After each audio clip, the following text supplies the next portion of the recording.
अपनी विभिन्न मांगों को लेकर किसान दोबारा से सड़क पर उतर आए हैं और देश के अलग अलग राज्यों से दिल्ली में प्रदर्शन के लिए कूच कर निकले हैं। हालांकि पुलिस के द्वारा किसानों को लगातार रोकने के प्रयास किए जा रहे हैं। शंभू बॉर्डर पर किसानों पर आश्रू गैस के गोले भी दागे गए हैं, लेकिन किसान अपनी मांगों के लिए दिल्ली के लिए निकलने को पूरी तरह से तैयार हैं और वह रास्ते में आ रही अड़चन को हटाते हुए दिल्ली की ओर आगे बढ़ रहे हैं। देखिए किस तरह से किसान अपने रास्ते में बाधक बन रहे बैरिकेड्स और दीवारों को हटाते हुए आगे कूच कर रहे हैं।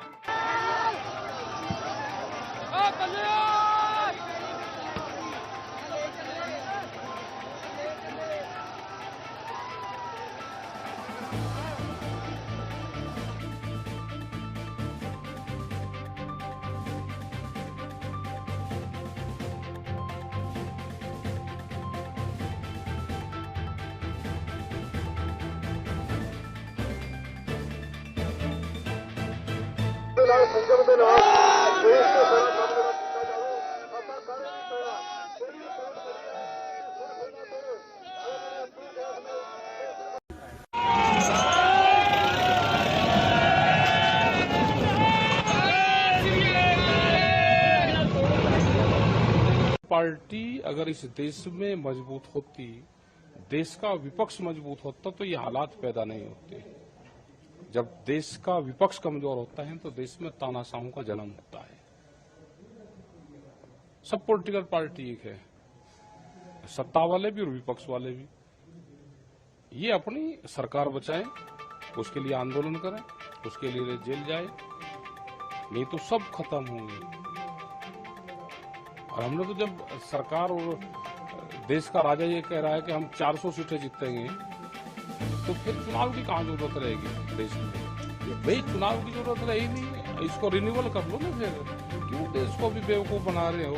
भाई एक पॉलिसी ले आओ कि इमरजेंसी में रिन्यूअल का की पॉलिसी आ सकती है, कोर्ट में रिटायर करो, वहां से एक ऑर्डर ले लो कि चुनाव की जरूरत ही नहीं है। जब वे जीत ही रहे, वे घोषणा कर ही रहे हैं, तो रिन्यूअल की एक पॉलिसी ले आओ, अमेंडमेंट एक हाउस में लाओ कि जरूरत पड़ने पे अमेंडमेंट। देखिए इस शंभू बॉर्डर पर आप देख रहे हैं दसियों हजार लोग पहुंचे हुए हैं। हरियाणा सरकार तशद्दुद कर रही है, हम पीसफुल स्थिति बनाए रखे हैं।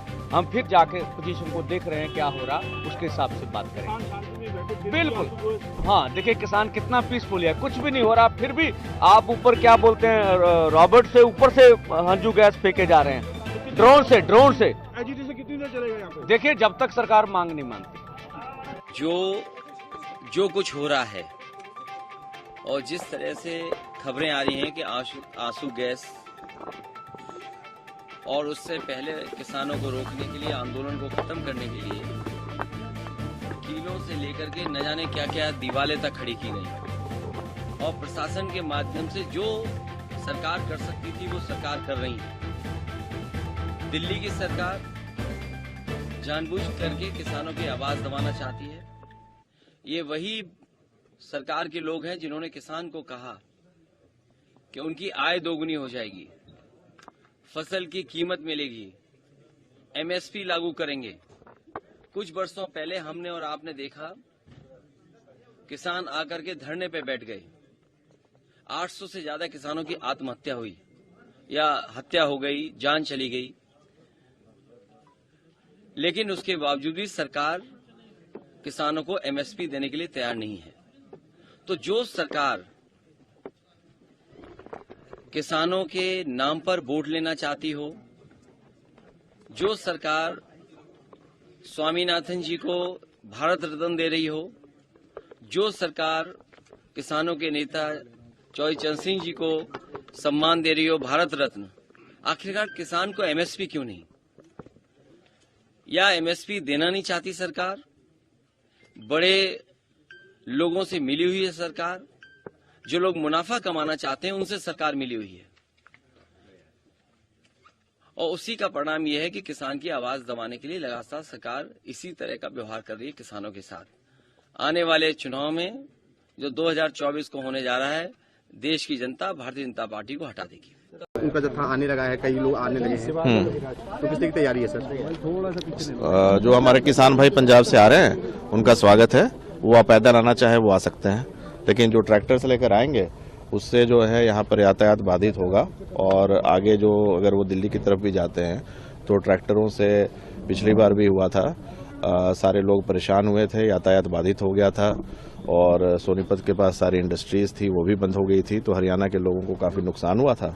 वो आना चाहते हैं, बेशक वो आएँ, पैदल आएँ, तो हमें पैदल आते हैं हम उन्हें जाने देंगे, बसों से जाएं, ट्रेन से जाएं, हम उन्हें जाने देंगे, लेकिन ट्रैक्टर से अगर वो आ रहे हैं तो उन्हें जाने नहीं दिया जाएगा। तो क्या प्रशासन कोई व्यवस्था कर रहा है उनको बस दिलवाने की, या फिर वो अपनी सहूलियत? अगर वो रिक्वेस्ट करेंगे, बस ट्रेनें चल रही हैं, बसें भी चल ही रही हैं, तो अगर वो रिक्वेस्ट करेंगे तो जो है वो उन्हें मुहैया कराई जाएगी, लेकिन ट्रैक्टर से उन्हें जाने नहीं दिया जाएगा। डिप्लॉयमेंट किस तरह की है यहाँ पे?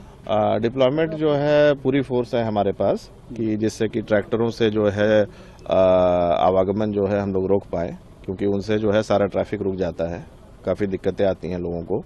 तो यहाँ के लोगों ने भी, अम्बाला और आसपास सारे लोगों ने हमसे रिक्वेस्ट की है कि उन्हें ट्रैक्टरों से ना आने दिया जाए, और उसी के तहत उनकी जो रिप्रेजेंटेशंस थी, जो लोगों ने हमें रिक्वेस्ट की है कि उन्हें ना आने दिया जाए, उसके तहत 144 लगाई गई थी और उसी की जो है पूरी अनुपालना की जाएगी। इस तरफ भी सर मोबिलाइजेशन कुछ हो सकता है, इसकी आशंका है, इनपुट है ऐसा कुछ यहाँ अंदर की तरफ मोबिलाइजेशन हरियाणा की तरफ से इंटीरियर में? अंदर की तरफ से जो है मोबिलाइजेशन जो है ना के बराबर है। जो हरियाणा के जो खाप पंचायतें हैं और यहाँ जो बहुत सारे जो किसान यूनियंस हैं वो इनके सपोर्ट में नहीं है और वो हमारे साथ हैं। क्या आपकी कोई